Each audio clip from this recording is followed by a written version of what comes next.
Good day everyone! We are Group 5 and in this video, we will be discussing the School Head in School-Based Management or SBM.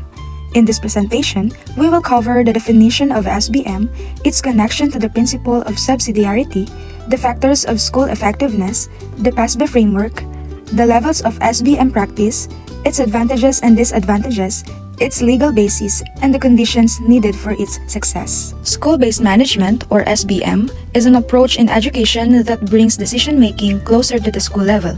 Instead of relying solely on the DepEd Central, regional, or division offices, individual schools are given greater responsibility in managing their own programs and operations. Through SBM, the school head collaborates with teachers, parents, students, and community members in making important decisions. This may include how the school budget is allocated, which programs should be prioritized, and how teaching and learning can be strengthened. This approach encourages shared responsibility and teamwork. Because the people involved are directly connected to the school, they better understand its needs and challenges. As a result, the solutions and actions taken are more practical and responsive. School-based management seeks to improve the quality of education by empowering schools to take an active role in their own growth while still aligning with DepEd policies and standards. School-based management, or SBM, is guided by the principle of subsidiarity. This principle emphasizes that decisions should be made by those who are closest to the situation and directly affected by it. In other words, matters should not be handled by higher or more complex offices if they can properly address at a lower level. In the context of education, this means that schools are trusted to make decisions about their own concerns. School heads, teachers, parents, and other stakeholders understand their school's needs, strengths, and challenges better than anyone outside the community. Because of this, they are in a stronger position to make informed and appropriate decisions. By applying the principle of subsidiarity, SBM allows schools to respond more effectively to their unique situations while still working within the broader policies of the education system. Factors of school effectiveness and based on research. SBM was introduced by the Department of Education, and it improves the school effectiveness and gives schools greater autonomy in decision-making and improving student learning outcomes. SBM decentralized decision-making to schools, and it empowers principals, teachers, parents, and the community. It also allows the school to manage budget, personal curriculum, and promotes accountability and collaboration. In OECD 2012, the school autonomy improves students' performance. And when there is accountability systems that are in place, there will be a positive result. According to TEEP 1999 to 2005, that SBM had a statistically significant positive effect, and it also improved average school-level test scores. PASBE stands for Philippine Accreditation System for Basic Education. It was introduced through DepEd Order No. 64 Series of 2012. Its main purpose is to strengthen and institutionalize school-based management, or SBM. PASBE is a process of self-evaluation and peer review. This means schools assess their own performance and are also reviewed by others to ensure quality standards are properly understood, implemented, maintained, and continuously improved. The quality standards of PASBE are based on 4 principles, also known as ACCESS. First is collective leadership, which means leadership is shared among schools' head, teachers, and stakeholders. Second is community-based learning, where the school connects learning to the needs of the community.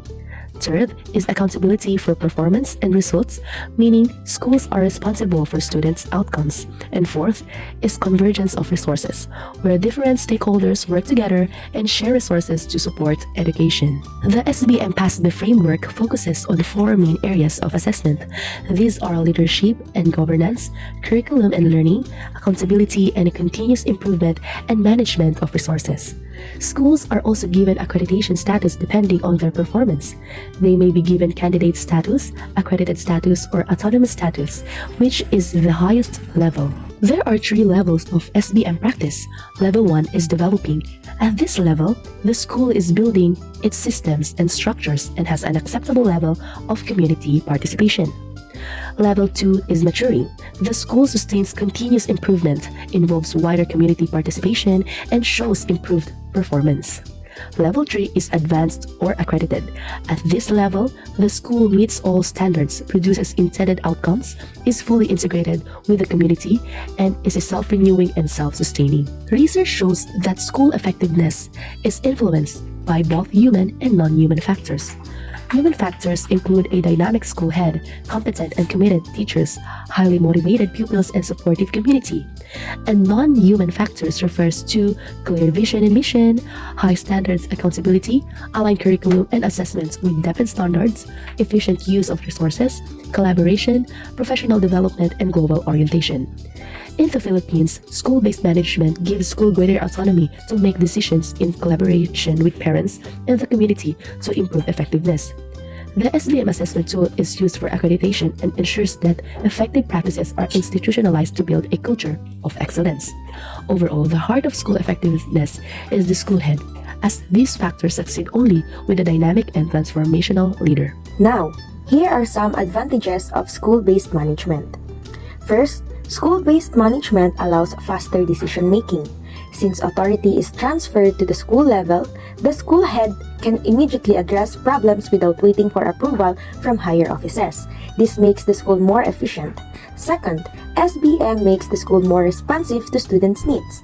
Because decisions are made within the school, programs and activities can be adjusted based on the actual needs of the learners. Third, SBM encourages stronger stakeholder participation. Teachers, parents, and community members are involved in planning and decision-making. This promotes shared responsibility and teamwork within the school community. Another advantage is improved accountability. The school head becomes directly responsible for the school's performance. With clear leadership and direction, the school can focus better on achieving its goals. It also promotes better resource management. The budget and resources are planned based on the school's priorities, leading to more effective and practical use of funds. Also, this promotes leadership development. Now, let us look at the disadvantages. One disadvantage is the heavy responsibility placed on the school head. The school head manages leadership, finances, personnel, and stakeholders' relations. This can cause stress and possible burnout. Another challenge is the lack of management skills. Not all school heads are fully trained in budgeting and financial management.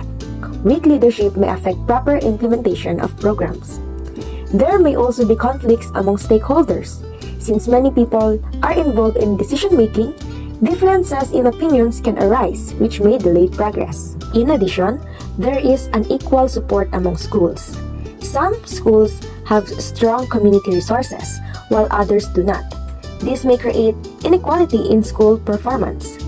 SBM can be time-consuming because collaboration and consultation require time before decision-making are finalized. To conclude, school-based management empowers the school head and the entire school community.